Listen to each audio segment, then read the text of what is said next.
Cumprimento os irmãos com a paz do Senhor, amém?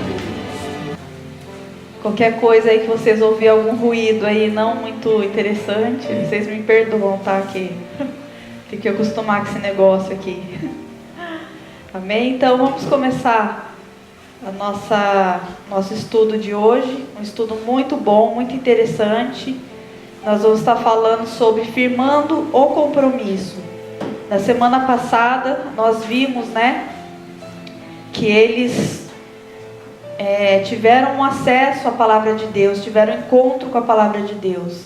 E esse encontro com a palavra de Deus, eles tiveram seus olhos abertos e, consequentemente, eles se arrependeram, eles confessaram seus pecados, Mas como nós vemos que não basta nós termos o contato com a palavra de Deus, não basta nós reconhecermos, Chega um momento que nós temos que entrar com a atitude, e é o que nós vamos ver na lição de hoje.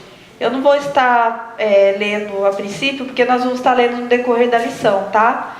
Nós vamos estar falando sobre Neemias 9, versículo 38 e 10 e capítulo 10. Aí vocês podem deixar as vossas Bíblias abertas no livro de Neemias, capítulo de número 9.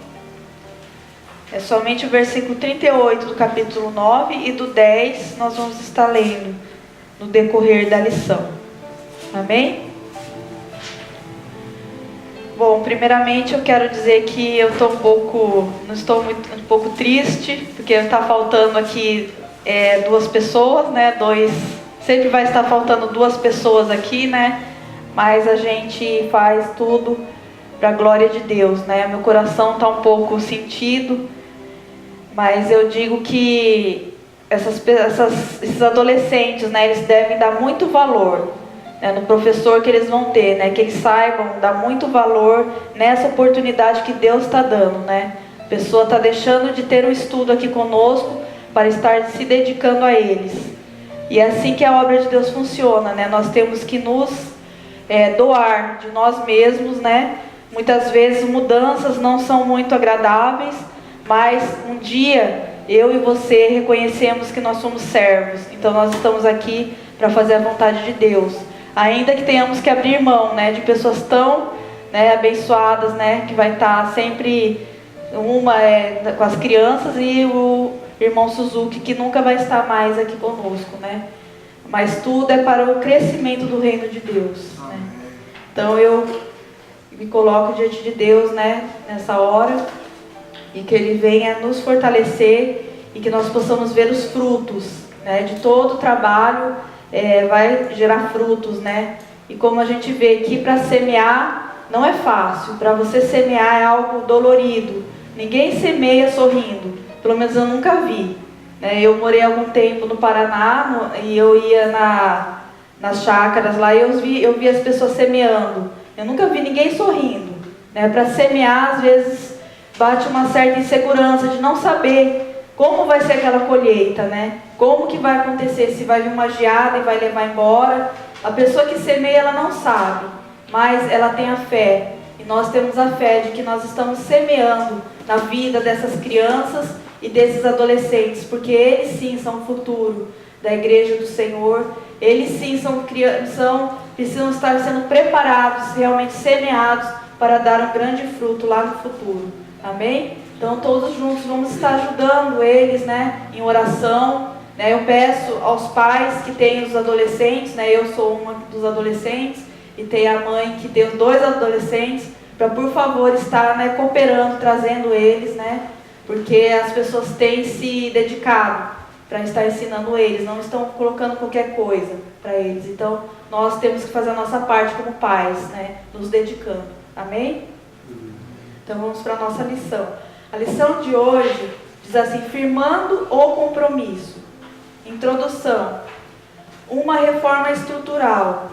Jerusalém passara por uma grande reforma física, econômica, social e espiritual. Os muros foram reconstruídos. As portas queimadas foram levantadas. Os ricos devolveram as terras e casas que haviam tomado dos pobres. Os sacerdotes voltaram a cuidar da casa de Deus. 2. Uma reforma espiritual. Tudo começou com a fome pela palavra de Deus. Estudo da palavra e oração produziram confissão, choro pelo pecado, alegria da obediência e acerto de vida com Deus. 3. As bases de uma reforma espiritual é doutrina, experiência e prática. Estamos precisando de uma nova reforma. Estamos precisando voltar à palavra. Essa reforma espiritual foi uma das mais profundas de toda a história do povo de Israel. Então, como nós estamos aprendendo aqui sobre Neemias, o que fala do livro de Neemias todinho? Ele tem falado sobre reforma, reconstrução. Neemias encontrou a cidade numa situação completamente destruída, um caos completo. E ali ele passou a trabalhar para trazer a reforma. E como nós temos visto que ele conseguiu, em 52 dias, fazer a reforma estrutural. Ou seja, ele conseguiu levantar os muros, conseguiu reformar. O que vem ser reforma? Significa renovação. O que é reforma?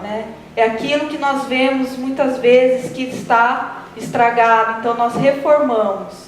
Nós vemos que às vezes é mais fácil derrubar tudo e começar do zero. Aqui no Japão, eles têm essa política, esse costume.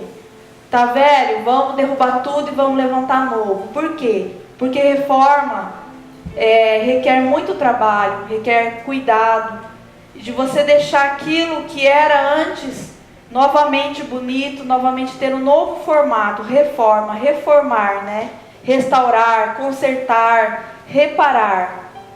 E Jerusalém havia um significado especial para o povo de Deus. Então não era caso de fazer assim, vamos deixar isso de lado e vamos para outra cidade, vamos levantar outra Jerusalém. Não, havia um princípio ali de reformar, de se começar. Para nós já é uma grande lição nos dias de hoje, porque nós estamos vivendo num tempo do descarta, Não presta, vamos jogar fora. Vamos jogar fora para quê? Não deu certo, vamos fazer outro. Nós estamos vivendo na época de tudo que é descartável.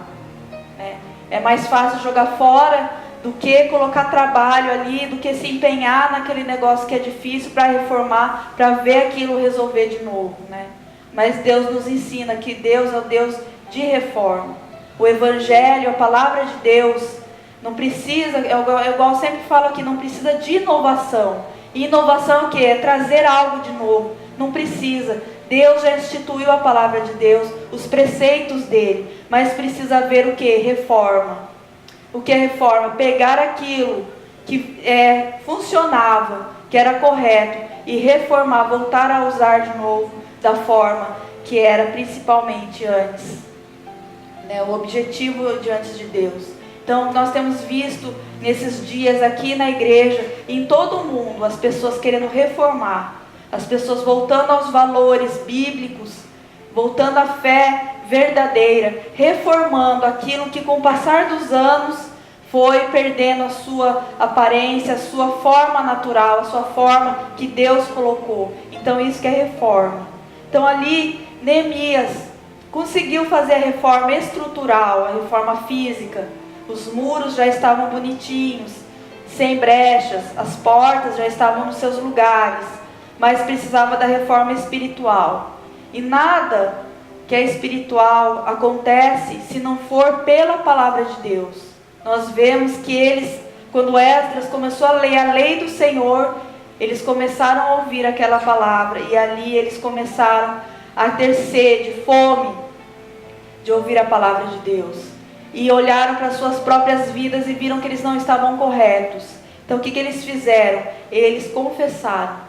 Porque não adianta só a gente aprender doutrina, Fizeram um estudo aqui e aprender tudo, a Bíblia, de Gênesis a Apocalipse, todos os capítulos, saber tudo da Bíblia, se nós não tivermos experiência. A experiência, o que ela gera? O que ela gerou naquele povo? Ela gerou confissão. Eles não somente leram e ouviram, eles então tiveram a experiência de olhar para a vida deles e confessar, ver que eles não estavam de acordo com as leis do Senhor. E a experiência então gera a prática. Não basta nós lermos a palavra de Deus, sabermos de Gênesis a Apocalipse, não basta nós reconhecermos que estamos errados se nós não agirmos, né? Como nós reconhecemos o verdadeiro arrependimento? É através das obras, da prática.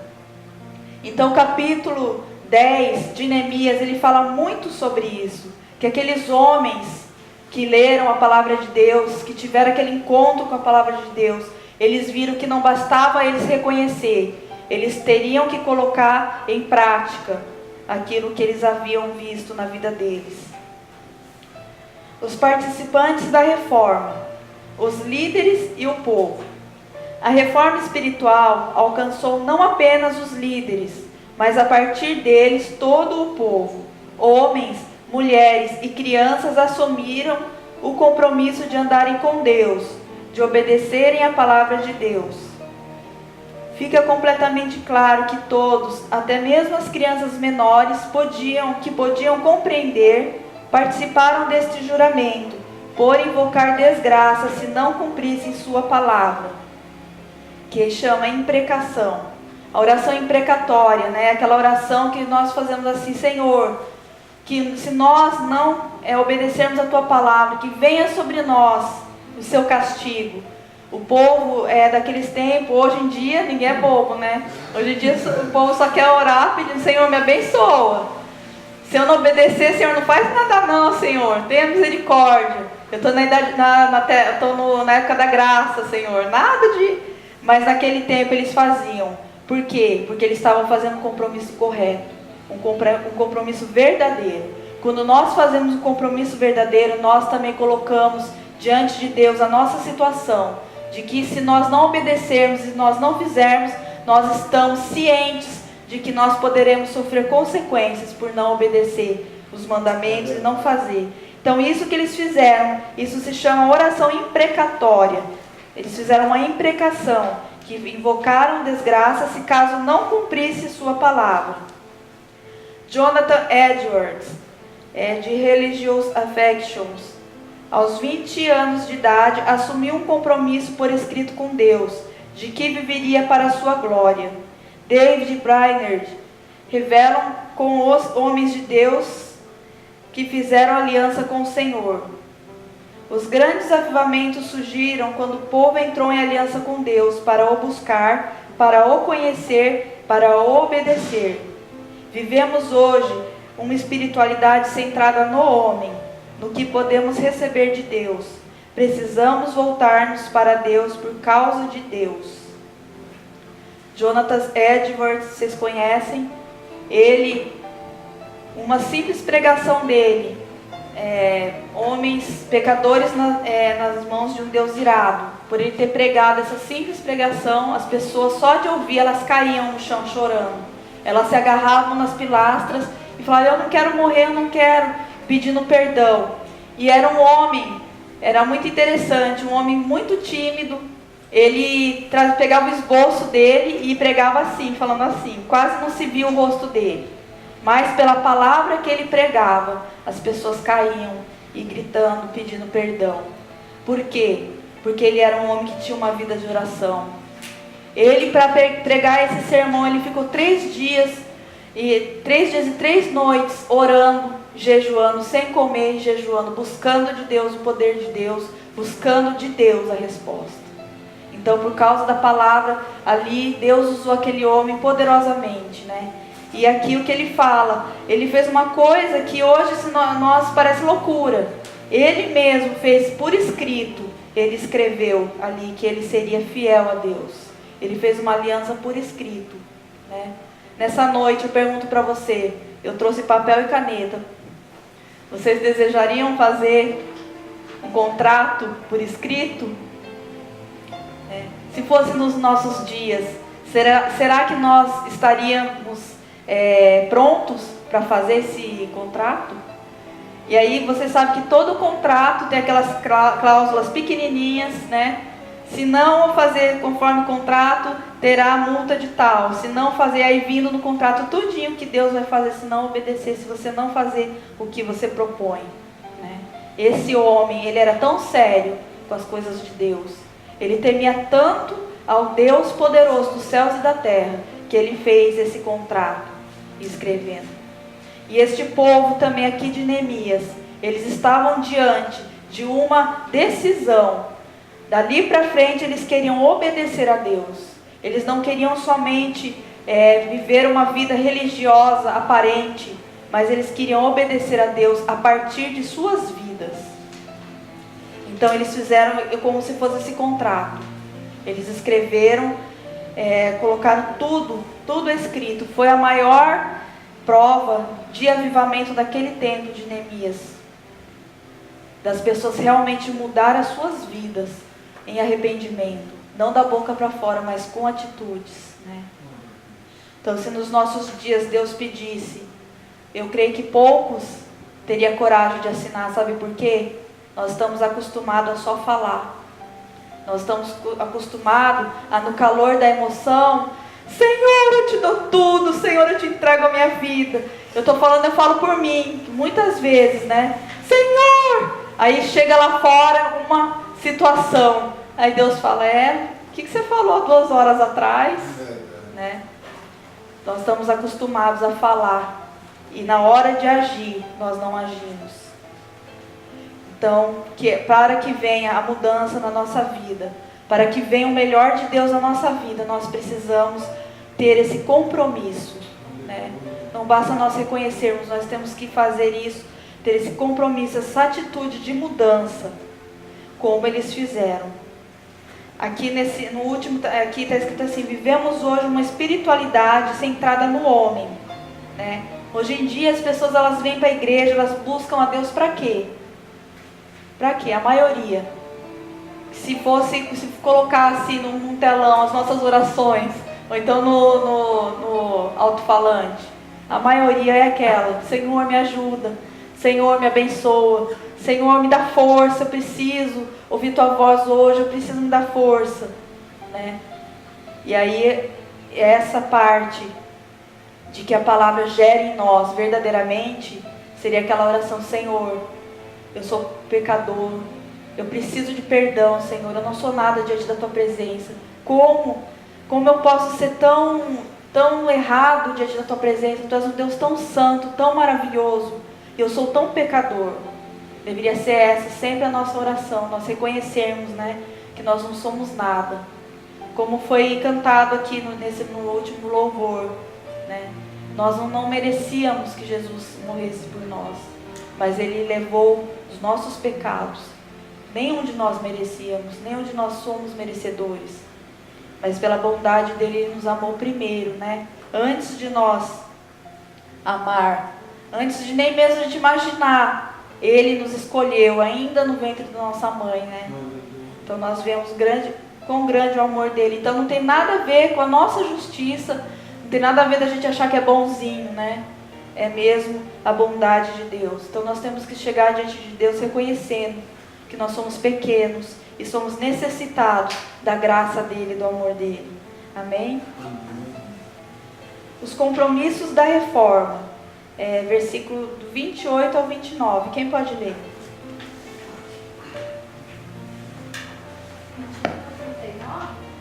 Desculpa. Então vamos fazer assim, eu vou ler só o 28, que aí vai estar. Isso. O resto do povo, os sacerdotes, os levitas, os porteiros, os cantores, os servidores do templo e todos que se tinham separado dos povos de outra terra para a lei de Deus, suas mulheres, seus filhos e suas filhas, todos que tinham saber e entendimento. Então, o primeiro compromisso, né, foi consagração a Deus. A mistura das raças entre os judeus não seria tanto uma questão de pureza racial, mas de preservação da religião. A mistura de credos levaria ao afrouxamento das relações com Deus. A questão não era preconceito racial, mas fidelidade espiritual. Precisamos nos lembrar que as más conversações corrompem os bons costumes. Estamos no mundo, mas não somos do mundo. Essa separação não deve ser apenas negativa. Eles se apartaram daqueles povos para a palavra de Deus. Eles tinham comunhão com aqueles que levavam Deus a sério. O povo tinha se apartado não dos povos, mas de suas crenças, de suas práticas pagãs, de seu sincretismo religioso. O que eles querem é uma reforma na doutrina e na vida. Eles querem doutrina bíblica. Ruth era gentia, mas ao crer no Deus vivo foi aceita como parte do povo de Deus. Não há comunhão onde não há verdade. O ecumenismo é uma falácia. Nós vemos aqui que o compromisso, qual foi o compromisso que eles fizeram por escrito, eles passaram a fazer, né? O primeiro está aqui no versículo 28, que a irmã Kátia leu. E o resto do povo, sacerdotes, levitas, porteiros, separados do povo da terra para a lei de Deus, suas mulheres, seus filhos e suas filhas e todos os entendidos. Ué. Muda. 28. Não está batendo muito não, né? E o resto do povo, os sacerdotes, os levitas, os porteiros, os cantores, seus filhos, aderiram aos irmãos mais nobres, juramento de que guardariam todos os mandamentos. Ah, tá, é o 30. Não, é esse também, né?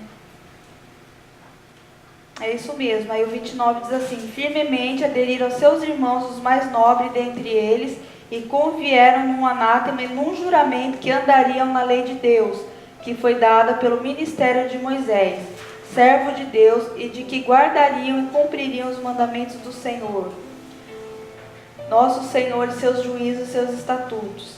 Então aqui eles estavam se consagrando a Deus, né, e jurando, né, que seriam amaldiçoados, anátema, né, que seriam amaldiçoados se não guardassem. Então aqui junto com 28 e 29 também, né. Então aqui está falando, né, que eles passaram a buscar a lei de Deus, né, e não se misturar com os outros povos. Eles se apartaram, né, dos outros povos para buscar a palavra de Deus corretamente, né. Aí nós vemos no 29, no segundo, a observância da palavra de Deus, esse que eu acabei de ler, 29. Quem pode ler novamente? Firmemente aderiram seus irmãos, os nobres, e conviveram no juntamento sob pena de maldição, de que andariam na lei de Deus, a qual foi dada por intermédio de Moisés, servo de Deus, e de que guardariam e cumpririam todos os mandamentos do Senhor, nosso Senhor, os seus juízos e os seus estatutos. Então no primeiro eles se separaram, né? No versículo 28, achei que todos que tinham se separado dos povos da terra para a lei de Deus, né? Então no 28 eles se separaram dos outros povos para buscar a palavra de Deus, né? E é muito importante porque fala aqui, né, para a gente fugir, né, para a gente não se assentar na roda dos escarnecedores, porque sempre haverá conversas que não agradam a Deus, né. Eu falo que é uma verdadeira amizade, é aquela que nos leva para perto de Deus, né. Se nós temos amigos que não nos levam para perto de Deus, nós devemos, por amor a Deus, por amor à palavra de Deus, nos afastar. Nós temos que aprender a escolher. Igual está falando aqui, não é um tipo de racismo. Ah, não é igual eu, não é do mesmo povo que o meu, eu não vou ter amizades, né? Mas nós sabemos filtrar, né, aquilo que é bom e aquilo que não é. Abrir o nosso coração, temos que abrir para pessoas que são pessoas de Deus, né? Eu vejo às vezes nós queremos ter amizades com pessoas que não conhecem a palavra de Deus e às vezes a gente confia. Depois nós vemos que a decepção é muito grande, né? Eu aprendi uma coisa também, pelo fato de que eu trabalho junto, né, com outro companheiro, né, eu necessito estar junto com outra pessoa, nós somos um adulto, não tem condição, então eu trabalho o tempo inteiro do lado de uma pessoa ímpia. E eu vi que se você, quando você está ali junto com aquela pessoa e você começa a dar conversa, se você começa a dar risada, se você começa a bater papo e entrar na conversa da pessoa, você acaba tendo o mesmo nível daquela pessoa. Você acaba se misturando, você acaba se corrompendo com palavras. Mas quando você se cala, quando você pede a orientação de Deus, se cala, e você fica ali, né, calado, você não dá risada, a pessoa vê que você não está entrando na conversa, você não está dando risada, você não está participando daquela conversa. A própria pessoa se sente incomodada em dois termos. Ou ela para de falar, ou ela começa a perceber que aquela conversa não está fazendo sentido e começa a te perguntar coisas que ela sabe que você vai responder.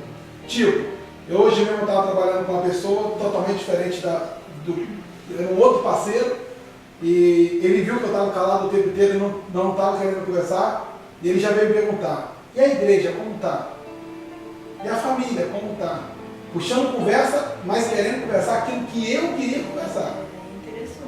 Aí eu comecei a responder e conversei com ele bastante coisa, falando que a igreja estava bem, a família vai bem, a igreja está crescendo, né? Então o que acontece? Se eu, né, começo a dar conversa para ele, falando das coisas da risada, ele ia partir para o outro lado, mas como viu que não dá, a pessoa para de falar, ela procura a te perguntar coisas que te interessam. E você acaba, que é um momento que você até tem para você estar falando de Jesus para aquela pessoa.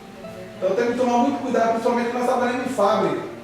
E temos aí companheiros e tudo, então o que acontece? Muitas das vezes devemos excluir essa pessoa que está do nosso lado. Não precisamos excluir. Mas também temos que pedir a Deus orientação, porque também não podemos conversar a conversa que eles conversam. Nós temos que deixar que eles se sintam atraídos por nós, e não nós atraídos por eles. Agora, se você está vendo que aquilo ali não está te fazendo bem, aí você tem que fugir daquela situação. Então eu acho assim, né, que você deve nunca dar conversa. Né, porque a gente trabalha em fábrica, tendo companheiro, né, trabalhando no meio de pessoas. Então assim, você não precisa fugir das pessoas, mas também você não precisa dar conversa para as pessoas. Né? Você precisa impor, né? Precisa impor a sua fé, né? Porque hoje em dia o que mais tem é pessoas querendo abalar a nossa fé, né? Tirar a nossa fé, querendo até mesmo colocar dúvida, né, no nosso coração. Mas se nós temos a nossa fé firmada, veja que esses homens, nos capítulos anteriores, nós vimos que havia uns homens que estavam dentro ali, quando Neemias estava levantando os muros, que havia alguns que tinham amizade com os que estavam lá fora, que eram inimigos, lembra? Que eles vinham, traziam conversa. Mas depois que eles tiveram, né, esse contato com a lei do Senhor, eles então se apartaram, né? E isso acontece com a gente, né? Quando a gente vem para o Senhor, a gente fica, às vezes as pessoas falam: depois que começaram na igreja, já vai ficar chato, não quer mais sair. Quem já passou por isso? Né? Eu sempre, né, quando assim que eu converti, tinha muitas amigas que chamavam para balada, para uma coisa ou outra, e aí a gente já não quer mais, porque aquilo não agrada mais. A gente quer buscar mesmo a palavra de Deus, as coisas de Deus. Então não tem como, chega um momento que a amizade, por mais verdadeira que seja, por mais boa que seja, chega um momento que vai afunilando e não tem jeito de andar junto. Ou a pessoa vem junto com você, ou cada um segue o seu rumo, né? Porque chega uma hora que já os assuntos não dão certo, né? A conversa já não bate. Então é isso, porque agora é estranho quando... Isso, para mim, eu vejo assim também para medir como que está a minha vida com Deus, né? Quando eu começo a achar interessante ter amizades com pessoas que são mundanas, né?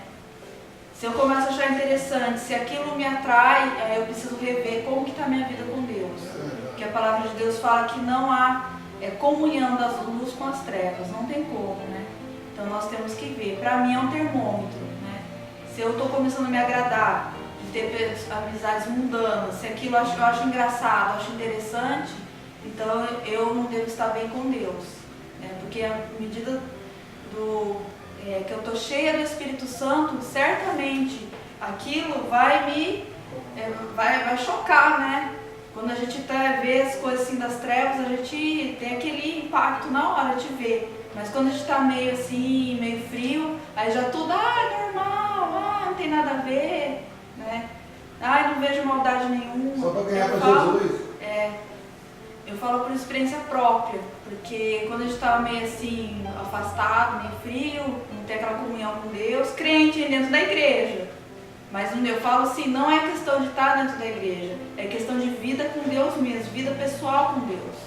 Oração todo dia, leitura da palavra de Deus, consagração, né?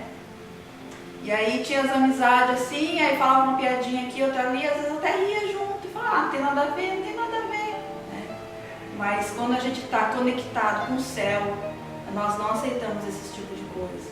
Nós sentimos na hora o Espírito Santo que habita dentro de nós, se entristece e nós rejeitamos aquilo. Não porque nós se achamos melhor do que outra pessoa, não que nós se achamos santos, mas simplesmente nós não suportamos estar perto dessas coisas, dessas piadas maliciosas, essas coisas feias, né? Nós não suportamos porque nós temos o Espírito Santo de Deus.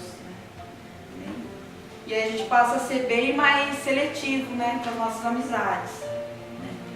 Porque nós temos vontade de estar com aquele que fala das coisas de Deus, com aquele que busca as coisas de Deus, né?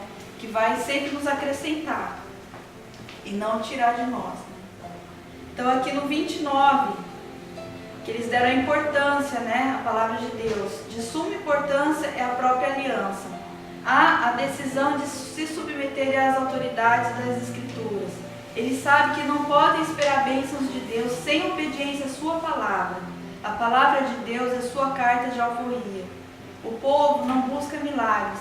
Eles não estão atrás de prosperidade e saúde.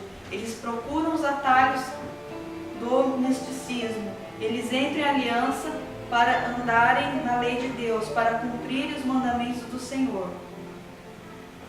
Aqui eles não procuram, tá? Está escrito aqui, eles procuram os atalhos. Não procuram. Escreve um não aí. Ficou faltando um não aí. Eles não procuram atalhos do misticismo. Eles entram em aliança para andarem na lei de Deus, para cumprirem os mandamentos do Senhor. O grande projeto de vida deles era a obediência. Eles queriam reforma de vida. Hoje temos 3 problemas: misticismo, liberalismo e ortodoxia morta. Todas as 3 vertentes falham na obediência. Então, o que esses homens ali, após lerem a palavra de Deus, tinham como projeto de vida? Obediência. É isso que nós temos que ter. O nosso projeto principal, o nosso maior anseio tem que ser: Senhor, eu quero te agradar. Senhor, eu quero ser santo cada dia mais, Senhor.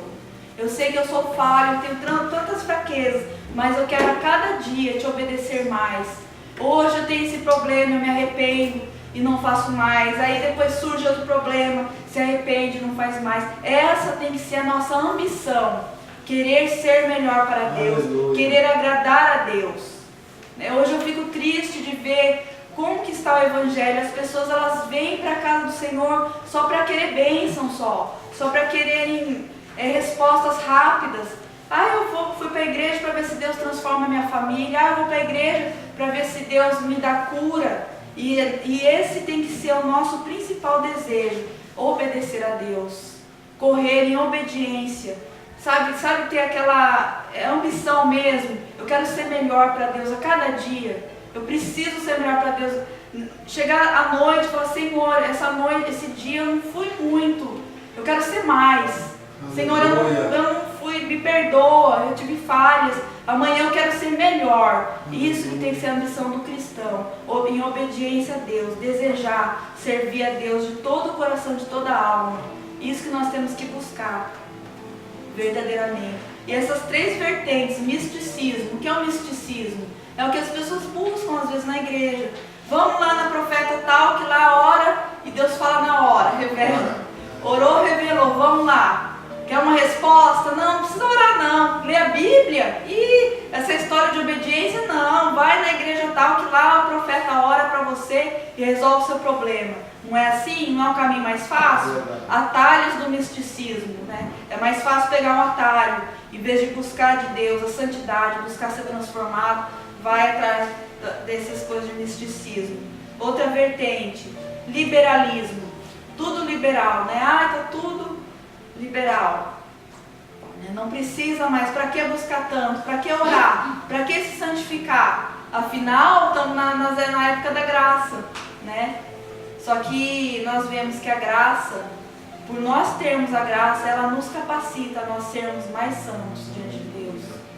Porque se a gente olha para nós, a gente vê que nós não tínhamos condições, pecadores, e de saber que nós ganhamos esse presente do Senhor, nos dá vontade de ser melhor.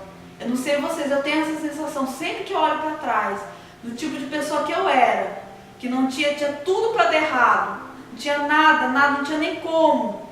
E eu vejo assim que Deus derramou a graça dele, me chamou, mesmo sem eu ter condições. E eu penso, por ele ter me chamado, por essa graça ter sido na minha vida, eu quero ser melhor. Então a graça não é desculpa para estar de qualquer jeito e falar, não, Deus é misericordioso, Deus sabe que eu peco mesmo e não querer melhorar. Não, pelo contrário, de nós sabermos que Deus é misericordioso e mesmo nós não merecendo, Ele derramou essa graça, nós então somos capacitados para ser melhor para Deus, né? E uma coisa, pastora, afinal de contas, o que é a graça? O que significa a graça? Não é o favor não merecido? Favor não merecido. Favor não merecido. Merecido. E como se paga um favor não merecido? É desobedecendo? É não ouvindo? Imagina se você está necessitado, você está, sabe, ao ponto do desespero. 5%, o cônjuge se converter e o terceiro, o crente afastar-se da igreja. Ilustração de 75 voo caindo. Bom, o que é isso aqui falando, né? Do problema do casamento misto. O que é casamento misto? É casar, eles estavam casando com outros povos, com povos pagãos. Visando o quê? Visando ganhar dinheiro ali, né? Ganhar alguma, naquela situação, imagine, naquela pobreza, naquele caos que estava Jerusalém. Então aqueles casamentos trariam para eles algum benefício, né? E aí eles fizeram isso. Quando eles leram a palavra do Senhor, eles decidiram. Na semana passada eu falei um pouquinho sobre isso. E hoje nós vamos estar falando mais abertamente, né, sobre isso. Que Deus não se agrada, né? Justamente por causa disso, da vida espiritual. Há uma queda espiritual, né? E aqui está mostrando as possibilidades de casar com uma pessoa, vamos falar aqui no nosso meio, né? De casar com uma pessoa que não é crente, né? A possibilidade, tem 3 possibilidades dela não se converter, 75% dela não se converter. Às vezes a pessoa quer casar, pensa, não, mas ele é bonzinho, ela é boazinha. Ela até ouve, ela até às vezes ouve um louvor, ela até escuta um louvorzinho, ele até gosta. Igual um caso que nós estamos tendo aqui na igreja. Ele até fala para mim na igreja, ele não impede de eu vir na igreja, né? Nós estamos com um caso assim. Então, aqui está falando que 75% não se converte, né? É ilusão. Achar que a pessoa vai se converter depois que ir para a igreja. Segundo, aí o restante, né? Desses 75% sobra 25%, né? Desses 25%, aí o cônjuge, um pode se converter ou a própria pessoa se afastar, né? Então mais da metade aqui não acontece, né? De se converter. Então a ilustração é a seguinte: se nós soubéssemos que os voos para o Brasil, né, 75% dos voos anuais caíam, vocês iriam arriscar? Dizendo que 75%. Não tem nem 1%, eu já não vou. Então, já pensou sabendo, olha, os voos para o Brasil, de 100 voos, 75 caem. Quem arriscaria aí? E infelizmente as pessoas arriscam ainda casar, sabendo que 75% dos não cristãos não se converte. Eu tive uma tia, a tia Mariazinha, ela casou e os pais, os irmãos que eram convertidos, disse para ela: não faça isso, porque ele é ímpio e você vai sofrer. E ela falou assim: não, eu vou orar e Jesus vai salvar ele. E ela não deu ouvido, e ela casou, e ela era pregadora e profeta. Mesmo assim, ela casou. Ela sofreu na mão desse homem a vida inteira. Ele virou alcoólatra. Eu vi várias vezes ela apanhando. Eu vi ela apanhando várias vezes. Ela foi xingada em todas as casas que ela morou. Ele chegava em casa bêbado, xingava na rua e gritando ela lá dentro. E ela passou vergonha em todas as casas que ela morou. E o fim, depois de mais de 30 anos de casado, ela teve que separar dele, porque ela já não aguentava mais apanhar dele e ouvir as humilhações e os xingamentos dele. E no final, ele morreu sem ter convertido. Eu presenciei, eu morei na casa dela e várias vezes eu vi ela apanhando, os filhos apanhando. E ele não se converteu. E ela jejuou para esse homem, orou para esse homem a vida inteira. E ele foi para a igreja várias vezes, mas não firmou. E mesmo assim morreu ímpio. E ela só teve paz quando separou ele depois de 30 anos de casado. Ela separou. E a maior tristeza foi ver no dia do enterro dele, eles me contando, eu estava no Japão, e ele morreu de cirrose, de tanto beber, e ela em cima do caixão, chorando porque amava ele. Então, né, a desobediência, né, e nós falamos, né, tá escrito, né, na Bíblia que é julgo desigual, né, não pode, não tem jeito de ter comunhão, a luz com as trevas, né, chega uma hora, quando ainda namora, né, nem fala sobre isso, eu entendo seu ponto de vista, né, aí o outro, também tenho, tal, mas depois que casa começa. Até mesmo pessoas até de dentro da igreja, assim, de doutrinas diferentes da igreja. Igual nós temos um rapaz que ele casou com uma moça da congregação cristã. Quando casou era tudo ótimo, maravilha, né? Aí agora, né, com alguns anos de casado, começam os problemas, né? Porque eles pensam de um jeito e ele é assembleano, pensa de outro jeito, né? Então tudo tem que ver certinho. Por causa justamente disso, porque traz problemas, traz grandes problemas para a família, né? Os filhos não sabem para que lado que vão. Por exemplo, se o pai é e a mãe não é, ou vice-versa, os filhos ficam sem ter uma base, né? O que eu vou seguir? Né? Nós vimos um filme uns dias atrás, o nome do filme era Com Quem Você Vai? Né? Os filhos ficavam assim, sem saber com quem ia. O pai queria levar os filhos para as bagunças, para as baladas, né? E a mãe ia para a igreja. E os filhos cresciam daquele jeito, sem saber, né? Então, tem que pensar bem, né, antes de querer se envolver, né? Hoje não tem ninguém solteiro aqui, né? Mas casamento é algo muito sério, né? Muito que Deus já sabia, por isso que Deus colocou para nós. Nós temos os nossos filhos que vão se casar. Filhos que temos e eles que ensinar. precisam entender isso. Verdade, entendeu? Já estavam prestes a começar a namorar, né? E né, eu, no caso, a irmã Wanda, né, e nós aqui, e o irmão Milton, temos nossas filhas, que já na idade já está começando a dar dor de cabeça. A Kátia também, ó, passa rapidinho. Então o que acontece? Temos que estar preparado para desde agora, desde novinho, incentivar e ensinar eles, né, que eles têm que buscar primeiro em Deus, e depois, isso aqui, ó, que está aqui, os critérios, aqui, ó, que vai ser lido. Critérios para uma escolha: primeiro, novo nascimento, depois caráter, procedência familiar, obediência aos pais, afinidade e respeito. Então eu lembro quando eu estava procurando meu esposo, nem se não era crente, já riscava, né? Porque quando a gente é solteiro, a gente fica assim com aquela expectativa, né? parece um rapaz solteiro, quase conversar e pensar, né? Aí você pensa, será que pode ser escolhido? Aí quando via que não era crente, né? Que não tinha novo nascimento, nem entrava nem podia ser rico, simpático, bonito, não queria nem saber, não era, falava, não é de Deus. Discutia com um tio meu discutia, porque eu nunca namorei um rapaz grande de jeito nenhum, nunca quis, nunca me interessei. Aí meu tio Bebe falou assim, você tá com preconceito, né? você vai ver, você vai casar com beberrão e com que fuma.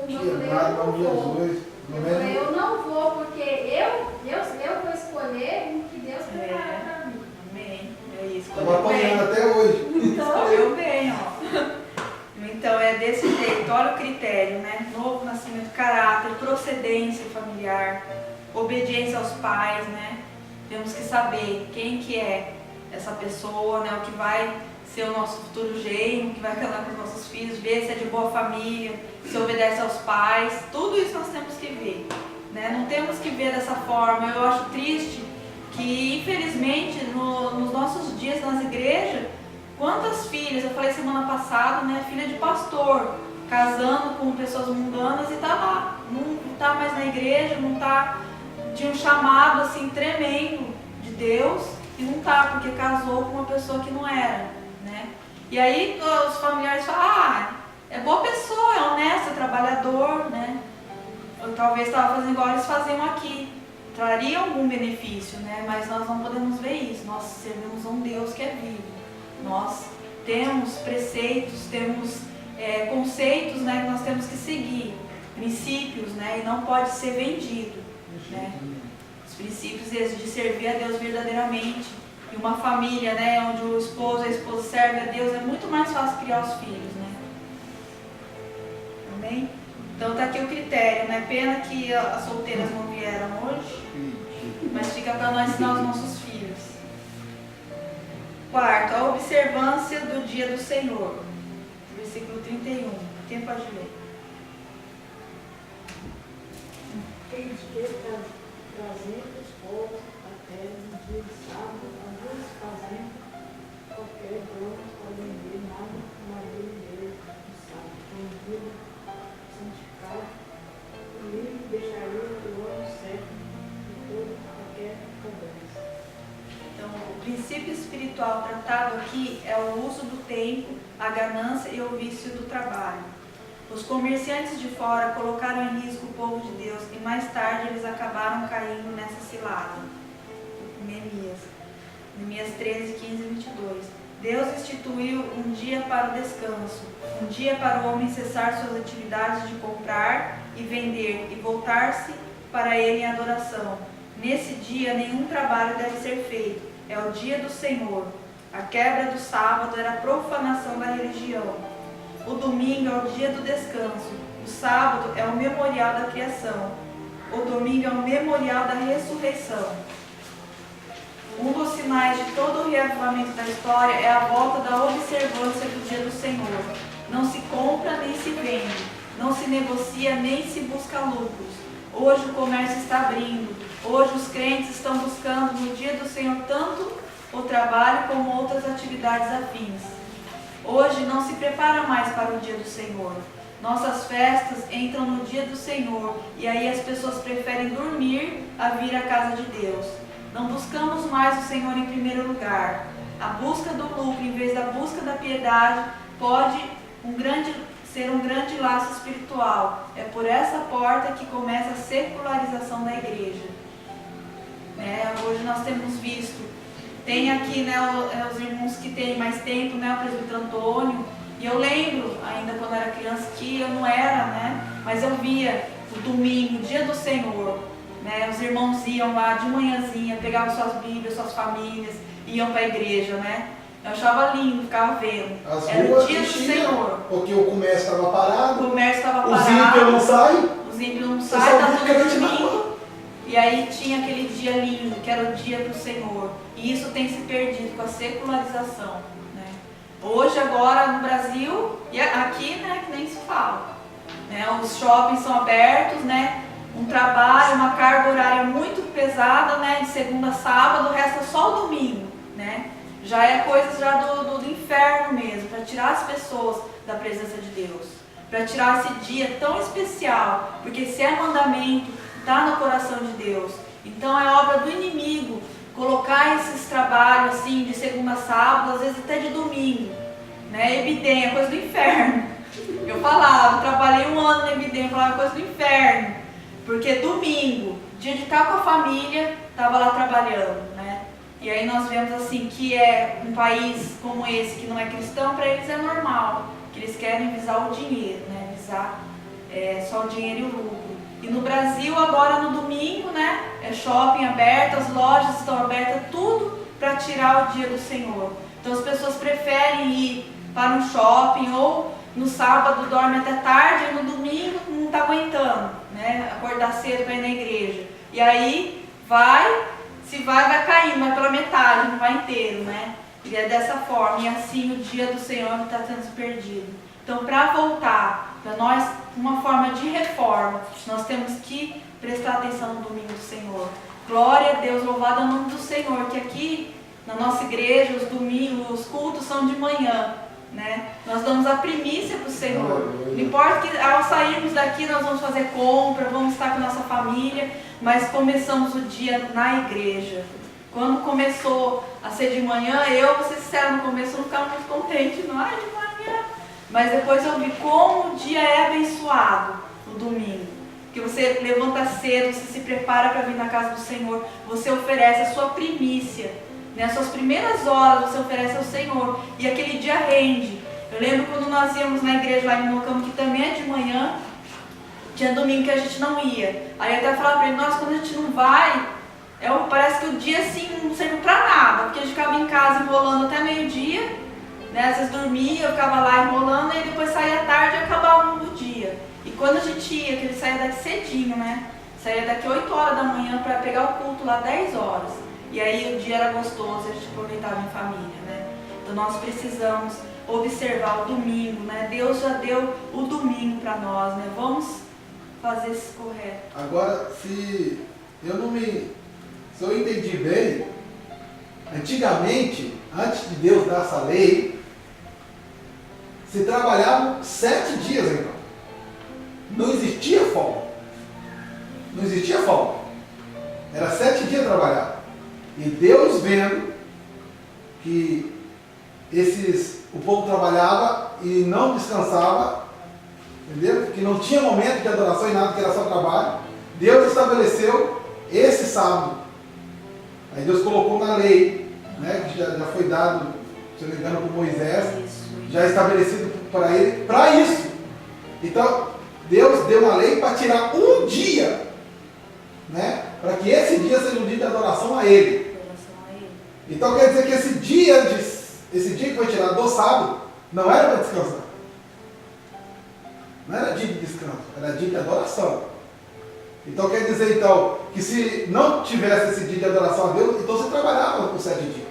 Então quer dizer que, vamos supor que hoje não tivesse dia de adoração, não tivesse culto, nada. Então nós deveríamos trabalhar 7 dias e não descansar. Então descansar, você entendeu? Seria uma forma errada, então. Porque esse dia foi tirado do dia para a adoração. O dia reservado para o Senhor. Antes da lei não existia, então. Então era só trabalho. Ali Moisés deu, né, a lei do sábado para guardar para o Senhor, né? Trabalhava 6 dias, né? E o 7º entregava ao Senhor. Aí nós fizemos já o estudo, falamos sobre isso, né? Que não pode ser, né? Então é dia de descanso, então eu vou viver para mim, fazer minhas coisas. Eu estou falando que as pessoas estão fazendo agora. É o dia do Senhor, né? Tem que ser consagrado ao Senhor. Temos que oferecer ao Senhor a adoração mesmo, colocar as nossas vidas. Então eu acredito que o diabo, vendo isso, usou o próprio homem para estabelecer um dia de descanso. Ele fala de manhã de descanso. Entendeu? Então o diabo vendo, não, peraí, Deus deu um dia, né, na lei dele, faz tudo menos lembrar de Deus. Para adorar, né? Para adorar a Deus, é o dia do Senhor. Então vamos fazer o seguinte, vamos estabelecer então nas fábricas, vamos estabelecer no comércio, um dia então para o pessoal parar será o dia do descanso. Então o povo colocou isso como um dia de descanso. Entendeu? Então você vê, é o diabo já roubando o dia que era do Senhor. Isso está tão sério, eu estava vendo um estudo sobre como que tá as escolas dominical no Brasil. Né? Tá assim, eles estão querendo tirar, né? Tem lugar, graças a Deus, não é todos, né? Ainda tem, mas tem igrejas que diz que a escola dominical era mais cheia do que no culto à noite. E agora estão querendo trocar, colocar o culto um pouquinho antes do culto à noite para as pessoas virem, porque as pessoas falam assim, ai, eu vou na igreja 2 vezes, eu pego o ônibus, faço um monte de coisa, eu vou e volto, aí estão querendo fazer isso. Eu quero tirar a escola dominical. Querendo colocar 1 hora antes para facilitar. E aí a gente vê como está o coração das pessoas. As pessoas, elas... Na minha sogra, teve um tempo que nós estávamos lá agora, ela ficou um mês, direto sem escola dominical, né? Cada domingo eles me marcavam uma coisa, sabe, fora. E deixava a escola dominical para terça. E aí as pessoas não vão aprendendo e aí vão cada vez mais ficando suscetíveis ao erro. Igual esse povo aqui, eles tiveram que ver, depois que eles leram a lei novamente, eles estamos errando. E quanto tempo que eles ficavam sem fazer isso, sem poder ler a lei e ver as necessidades deles, né? Então no Brasil está muito, e nos Estados Unidos, pasmem, estão querendo colocar a escola bíblica, que sempre é no domingo, que já é colocado em todas as igrejas, isso já é princípio, né? Para sexta-feira, para o povo ficar mais à vontade no domingo. Os Estados Unidos estão querendo fazer isso. Então estão querendo tirar o dia do Senhor, né? Porque o homem está sendo colocado no centro, né? O que importa é eu me sentir bem. Ah, não dá para mim domingo, é cansativo, ter sono, não vou. Né? Vamos mudar tudo para agradar o homem, para trazer os homens. E não é verdade. Quem tem que mudar somos nós, né? Não é a igreja que tem que mudar. Nós temos que voltar a ter prazer novamente, né? De oferecer o domingo ao Senhor, de ter prazer no domingo do Senhor, né? Então é muito triste a gente ver o que está acontecendo. Porque os grandes líderes, os grandes pregadores, todos saíram da escola dominical, né? Da escola bíblica, né? O que firmou mesmo crente é a escola bíblica, né? Uma vez uma pessoa chegou para mim e falou que era me pedindo para mudar o estudo do sábado, né, para sexta-feira. Ah, porque no sábado não dá, pastor, podia mudar para sexta. O estudo é no sábado. Foi mesmo. Se você quiser, venha no sábado. Então assim, a gente não muda nada na igreja para querer adaptar para as pessoas que estão vindo. As pessoas que têm que adaptar, as pessoas que têm que se esforçar, as pessoas que têm que deixar por amor a Cristo. Não Deus, né? Daqui a pouco fica todo mundo em casa e a gente está culto para, né? Segunda é na sua casa, né? Terça é na sua. Fica tranquilo, Deus vai até você. Entendeu? Verdade. Eu fico vendo, eu estava em casa dizendo, no culto domingo à noite chega a 130, 150 pessoas. Na escola dominical, 10 pessoas. O problema mais sério é que nós, crentes, é o pior adorador que tem. Pelo menos crente mesmo. Porque eu lembro de ter visto lá, a igreja católica é 10 horas da manhã. É lotada. O católico eles têm um compromisso. O crente não tem compromisso. Então já que vergonha. Esse é o problema, que nós sermos a Deus por um dia morar no céu. Infelizmente, essa vai ser a decepção dela, né? Porque o compromisso não tem. Então, diz que os filhos das trevas Realmente ele é lotado. Então, nisso aí, tinha um dono do mercado, é o maior mercado que tinha lá, né? 10 horas, ele só abria o mercado depois da missa. O pastor da época falava assim, gente, nós que conhecemos a Bíblia, que servimos a Deus, é uma vergonha para nós. E eu estava até com a Osmar, né? Se Jesus voltar um dia que tem culto, você está lá em casa e não foi pro culto, será que você vai? Tem mais isso. Sabe aí. É algo muito... Por isso que Você a gente vai precisa. assistir o noticiário. Sentado no sofá. Nós temos que realmente voltar, realmente pedir a Deus, né? Desejo E assim, viver conforme esses homens aqui, nós estamos de acordo, né, com a palavra de Deus, com a vontade de Deus, né? Que é estar fazendo tudo corretamente. Olha, era não se misturar, não casar com estrangeiros e observar o sábado, né? Que seria o dia, para nós, o domingo, né? O dia do Senhor. Temos que ter, Deus dá 6 dias para nós trabalhar para nós, né? Um dia tem que ser do Senhor e oferecido, não pela metade, né? Mas oferecido o melhor que nós temos. Por isso que a gente se arruma mesmo e vem para a casa do Senhor. Amanhece o dia, já agradece a Deus, né?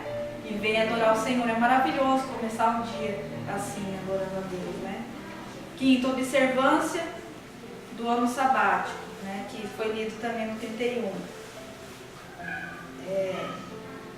Nem no dia santificado, livre deixaríamos o ano 7º, toda e qualquer cobrança.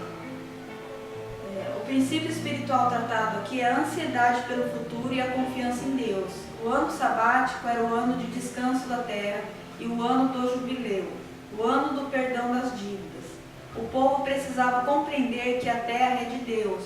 O povo deveria aprender que nós somos apenas mordomos. O propósito de Deus não era apenas de mordomia, mas também de confiança na providência divina, ao mesmo tempo que protegia o povo da ganância.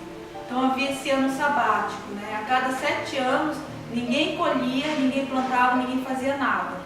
Era o ano que eles tinham que confiar em Deus.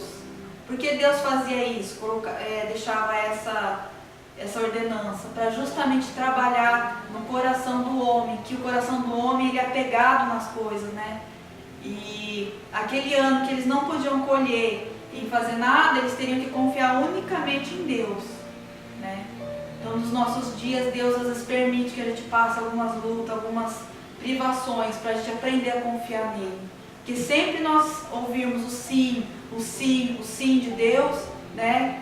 Quando nós ouvirmos o não, nós não vamos saber lidar com isso.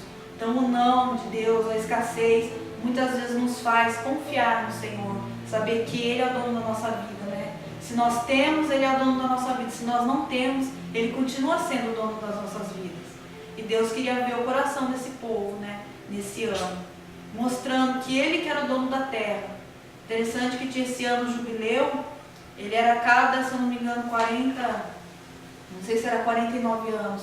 Era assim, vendia a terra, por exemplo, eu vendia minha terra para vocês, né? E depois de 49 anos a terra voltava para mim. Aí o que Deus queria ensinar ali? Que ninguém era dono.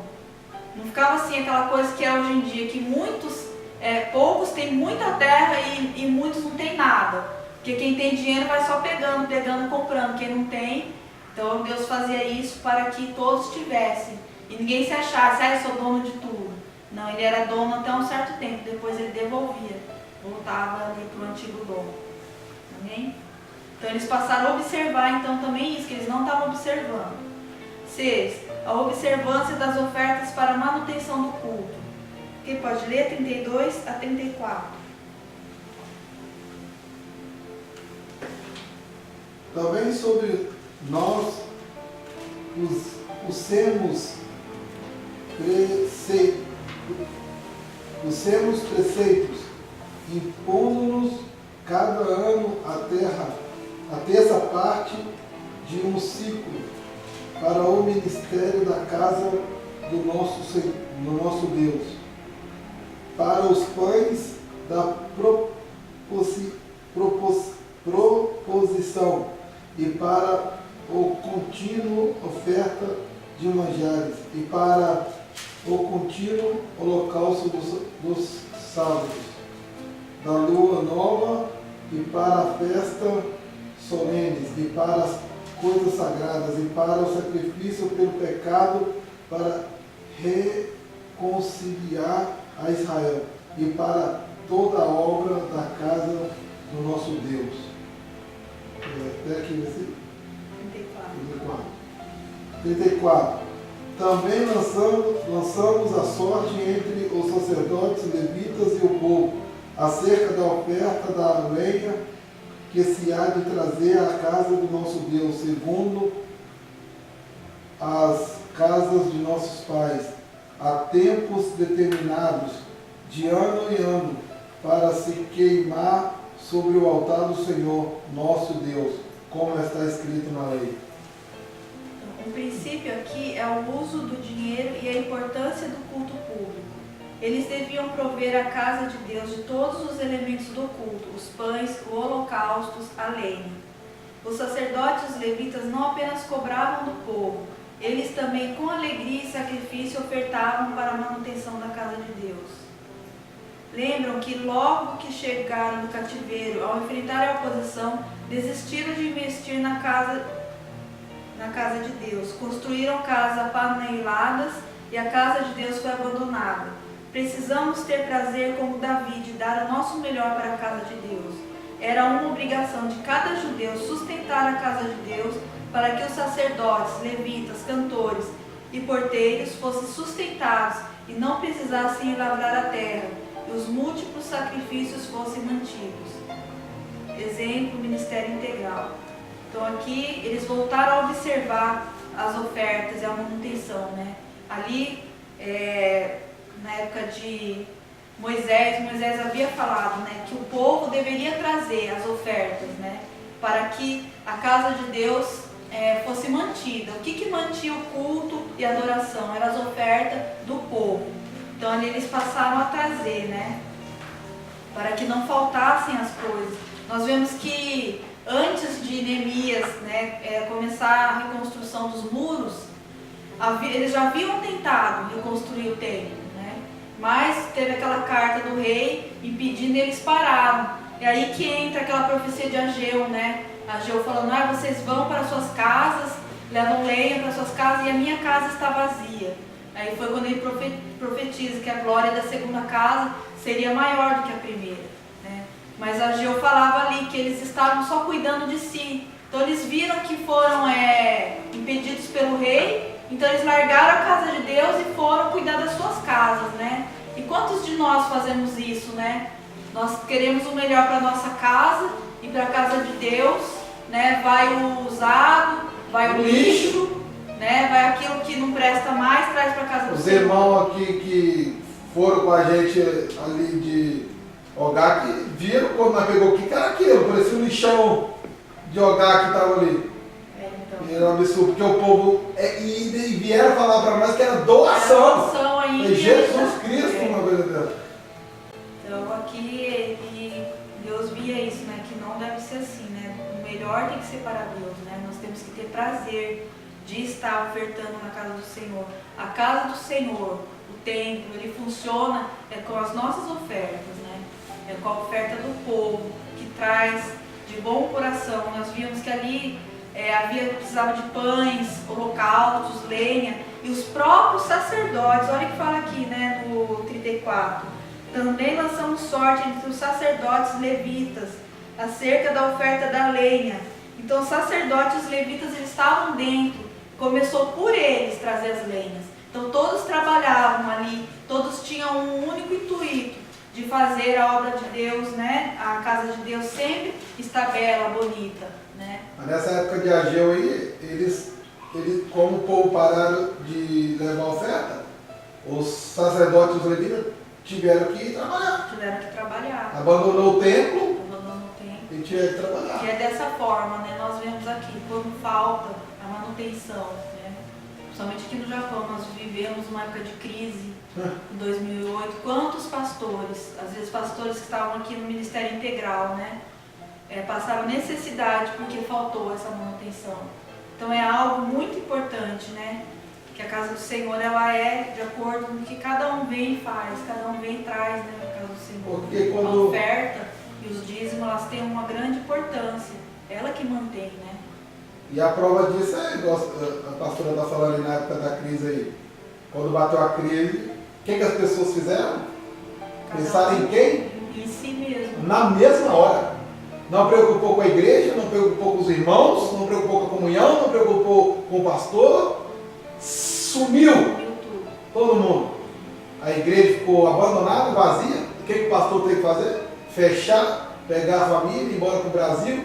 E os irmãos, aqueles que ficou, teve que se virar e arrumar um lugar para ir. Assim aconteceu, entendeu? quantos pastores ficou abandonado, até esse conhecido nosso aqui mesmo, né, que é o Claudemir, foi um também que teve que fechar a igreja dele, teve que retornar para o Brasil com a mão na frente e outra atrás, passou uma necessidade tremenda, entendeu? Aquele que é cego, passou uma necessidade tremenda, que tem um testemunho para contar que ele passou uma pé tremenda, teve que voltar às pressas para o Brasil. Outro pastor teve que fechar a igreja lá, você viu lá, com 300 e tantos membros, uma igreja de 300 membros, uma igreja enorme, né, com a despesa enorme. Teve que fechar as portas, outros também. Por quê? Todo mundo pensou em si. Ninguém pensou na casa do Senhor, ninguém. Então falta o compromisso, né? Precisa, né, haver esse compromisso. Sétimo, a observância dos dízimos. Que pode ler 35 a 39.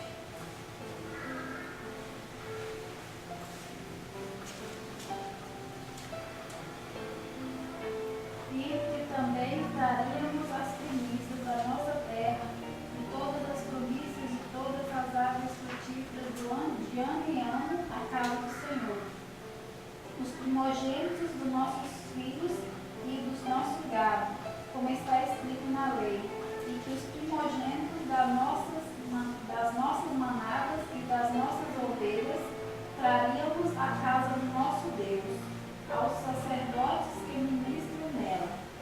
As primícias da nossa massa, as nossas ofertas, o fruto de toda a árvore, o vinho e o azeite traríamos aos sacerdotes, as câmaras da casa do nosso Deus, os dízimos da nossa terra, os levitas, pois a eles cumpre receber os dízimos em todas as cidades onde há lavoura.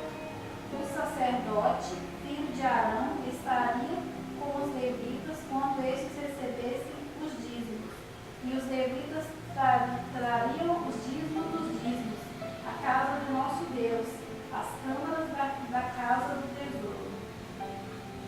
Porque aquelas câmaras, os filhos de Israel e os filhos de Levi devem trazer ofertas do cereal, do vinho e do azeite, porquanto se acham ali os vasos do santuário, como também os sacerdotes que ministram e os porteiros e os cantores, e assim não desampararíamos a casa do nosso Deus. Então, olha que fala aqui, então, primeiro, o dízimo é primícia e não a sobra. Né? Aí aqui no 35, também traríamos as primeiras novidades da terra. No 36, os primogênitos dos nossos filhos e do nosso gado.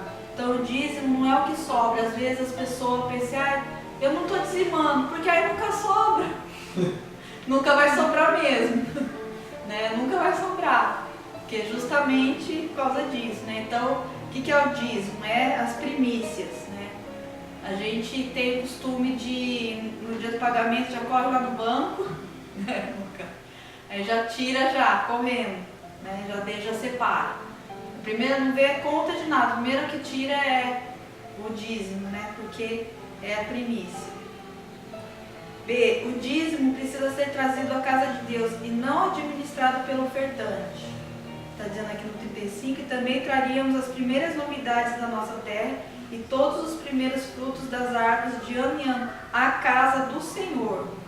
Né? Não sei se vocês já viram, eu conheci um irmão lá no Brasil, ele era muito rico. E aí, como o dízimo dele era muito alto, ele queria administrar o dízimo dele. Então ele falava assim, eu não vou dar o dízimo na mão de pastor, não. Vou fazer alguma coisa. Aí queria reformar a igreja, colocou o portão da igreja, fez um monte de coisa. Né?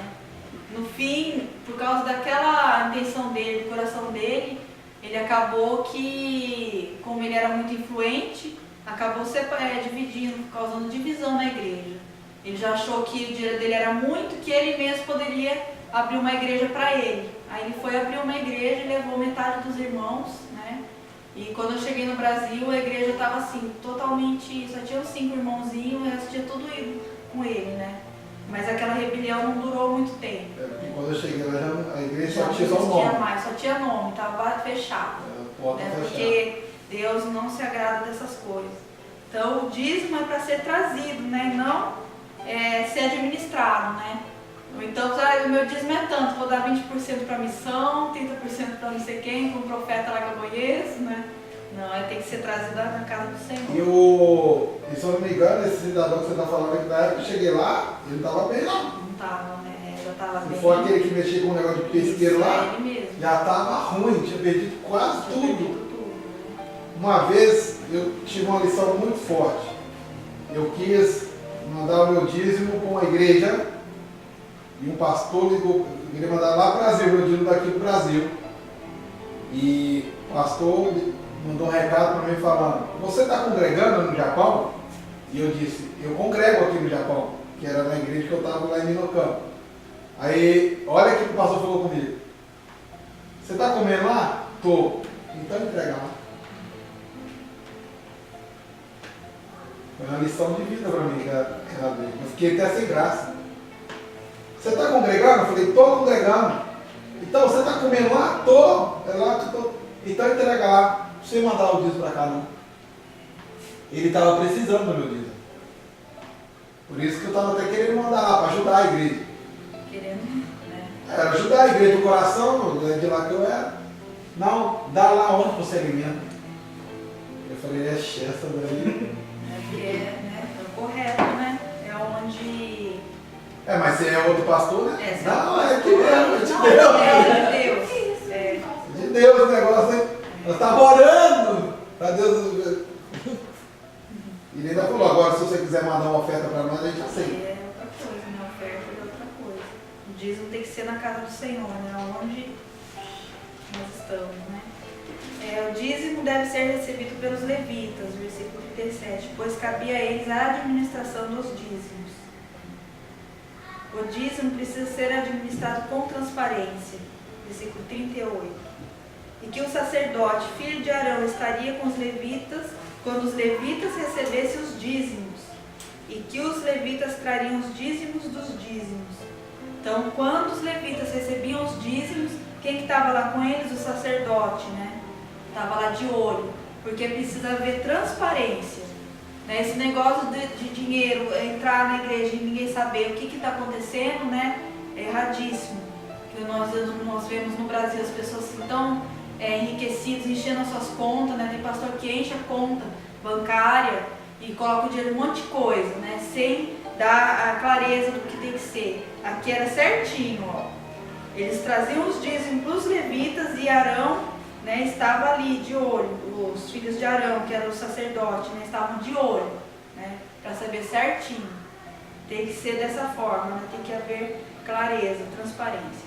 Os levitas precisavam ser também dizimistas. E que os levitas trariam os dízimos dos dízimos, né? Então, além de eles recebiam dinheiro, né? Eles eram sustentados pelo povo, pelo dinheiro dos dízimos, mas eles dizimavam também aquele dinheiro, né? Então isso aqui é muito sério. Não é porque a pessoa ela vive da obra que ela não vai dizimar, ela tem que dizimar. Porque o pagamento do pastor é com o dízimo da igreja. Na igreja. E quando ele recebe pagamento, ele tira 10% do salário dele e também dizimar da igreja. Aí é o dízimo dos dízimos, né? Porque já pensou, o justo sacerdote, os levitas não vão ser fiel, né? Se eles ensinam sobre Mas fidelidade. o pastor, meu amor, vai chegar e vai falar assim, quer dizer, não, pastor, vai chegar, você ficou gravado, né? Aí vai falar assim: irmãos, já é dizimado. Não, é. Entendeu, presidente? Já está dizimado. Para que vou dizimar novo? Tem gente que não dizima não, que fala assim, já é dizimado. Para que vou dizimar novo? Ele está sendo infiel, né? E o que fala aquele que não dizima é o quê? Ladrão. Então é um ladrão que tá. Mas ele é esperto, né? Ele fala, já é dízimo, né? Então para que vou dizimar de novo? Por isso que é bom ler, mas está escrito, tem que dizimar. Tem que dizimar. Tem que dizimar. F. Reter o dízimo é desamparar a casa de Deus. Antes do exílio, o templo muito frequentemente tinha sido um mero talismã, e seus cultos bem frequentados um calmante para a consciência. Agora, a tentação era inversa, ressentir-se do esforço e da despesa daquilo tudo. Então, aqui no 39, no último, né, está falando: e que assim não desampararíamos a casa do nosso Deus. Então, reter o dízimo é desamparar a casa do Senhor, né? Tudo funciona por causa dos dízimos. Tudo. Se nós temos luz, se nós temos um conforto, é tudo por causa dos seus dízimos, dos nossos dízimos, né? E reter é simplesmente estar desamparando a casa do Senhor. Aqui eles tinham essa tentação de ressentir-se, né? Aquilo de achar assim, nós fazemos tanto e não dá certo, né? A gente não sabe para onde vai, né? Mas aqui está falando que precisa fazer para a casa do Senhor não ficar desamparada. Amém? Conclusão. Que aliança fiel a nossa igreja deveria assumir com Deus, né? Aqui é uma pergunta para cada um de nós, né? Que aliança fiel nós devemos assumir com Deus? Aqui esses homens, nesse capítulo 10, eles assumiram um compromisso por escrito, né? Todas essas coisas, de não se misturarem mais com os povos pagãos, de não casar, de não casar com os povos pagãos, de observar a palavra de Deus, de observar o dia do Senhor, né? De manter o culto com suas ofertas e observar o dízimo, né? Esse foi o compromisso que eles fizeram, assinaram, né? E hoje, nos nossos dias, né? Que aliança fiel nós devemos assumir com Deus, né? Nós devemos analisar como nós estamos e fazer essa aliança com Deus, né? Novamente. Quais as implicações de uma aliança com Deus, né? O que leva uma aliança com Deus? O que vem junto com uma aliança com Deus, né?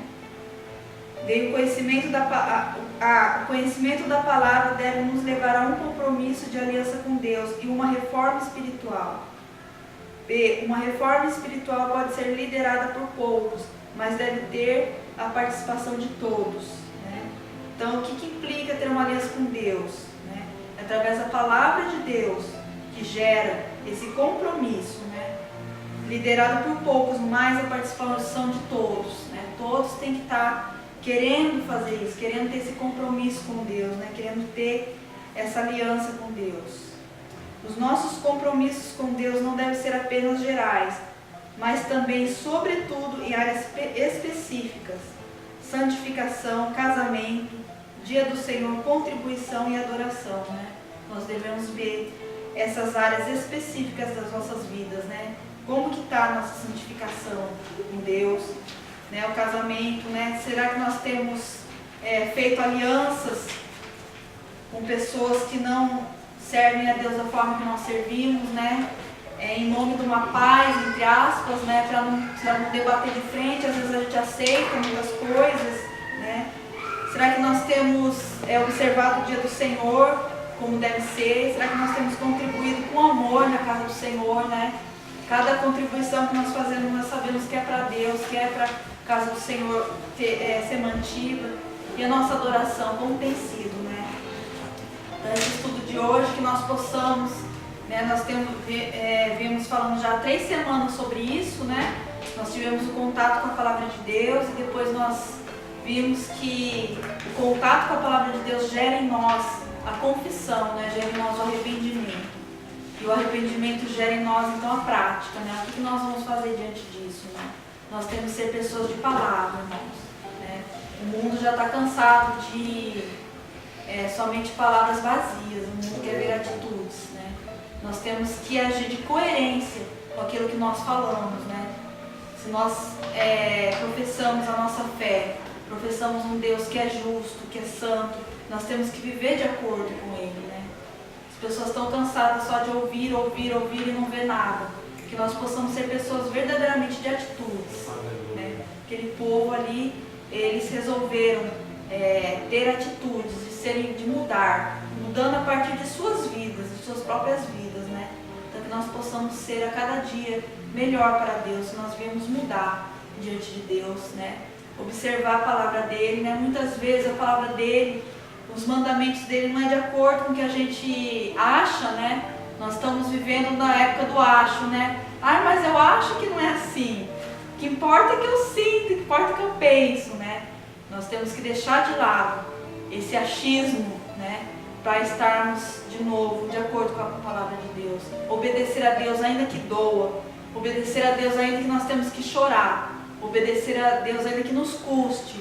Nós temos que voltar, né? Aleluia. Voltar às primeiras obras, reformar aquilo que foi destruído, né? A verdadeira adoração, né? A verdadeira vida com Deus, né? Nós precisamos restaurar isso na nossa vida, amém? Vamos colocar de pé então, vamos estar orando ao Senhor, terminando, né? Agradecendo a Deus por mais um dia, né? Por mais um estudo tão maravilhoso. Eu estava preparando esse estudo em casa, como Deus falou comigo, né? Às vezes a gente acha que sabe tudo, que está certinho, correto, né? Mas a palavra de Deus, ela vem mesmo para nos confrontar, para mostrar que nós temos que mudar a cada dia. A cada dia nós precisamos melhorar diante de Deus. Amém? Senhor Deus, nosso Pai, nós queremos te agradecer, ó Deus, por esse momento, ó Pai. Obrigada, meu Deus, pela tua palavra que é tão maravilhosa, Senhor.